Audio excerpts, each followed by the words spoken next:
and welcome to today's tip. I've got a really lovely easy one for you today. You can make it Christmassy if you want to. It's Christmas at the moment, but it can also be made into a beautiful heart for your scrapbook page, but I am going to do a Christmas tree today. Now what I've got is a nice contrasting sort of dark background paper here that I've used before. This is Craft and I really love it. It's a pack called, I can tell you because I've got it right here and I use it a lot. It's Base Coat and I really love it. It's automatic texture, particularly if you're going to do a project like this.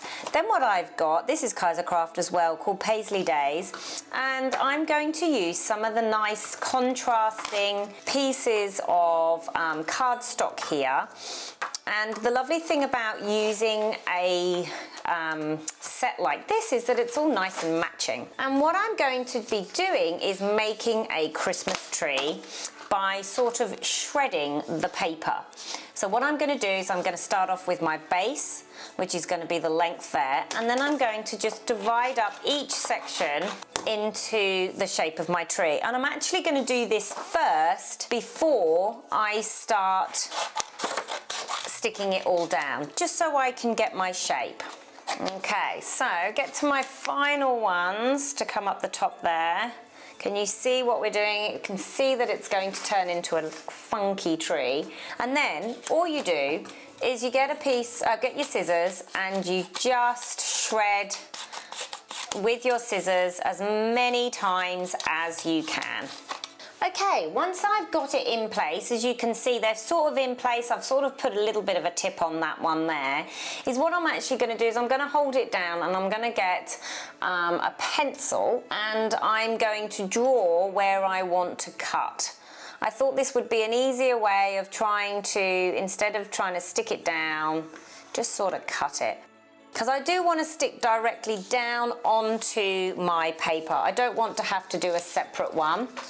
So I'm just going to cut where the lines are. Now I'm going to leave that one as it is. And then I'm going to layer them up and stick them down and then see what needs to go next.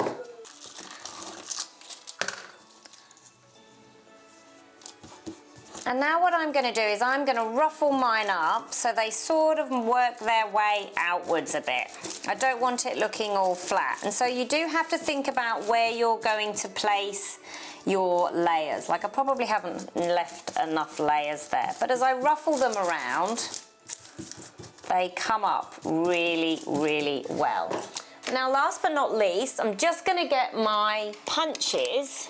I've got my dragonfly and my circles, and some of them are a bit too big, but I'm just now going to start adding some decoration on the top. So I'm just going to punch out some cool decks. They don't have to be Christmassy at all. They can be anything that you want, but it just adds a little decoration there. Okay, so I've finished my tree. I'm just going to cut out a little stalk at the bottom using the same sort of cardstock there, just because it really does need to be grounded. And then I think I might position my photograph to the right.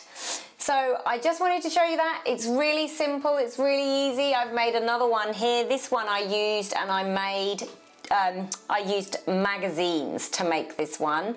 So exactly the same idea, just using magazines, and then I just added a little bit of white snow. So it's a really lovely technique. I hope you've enjoyed it and I look forward to seeing you soon.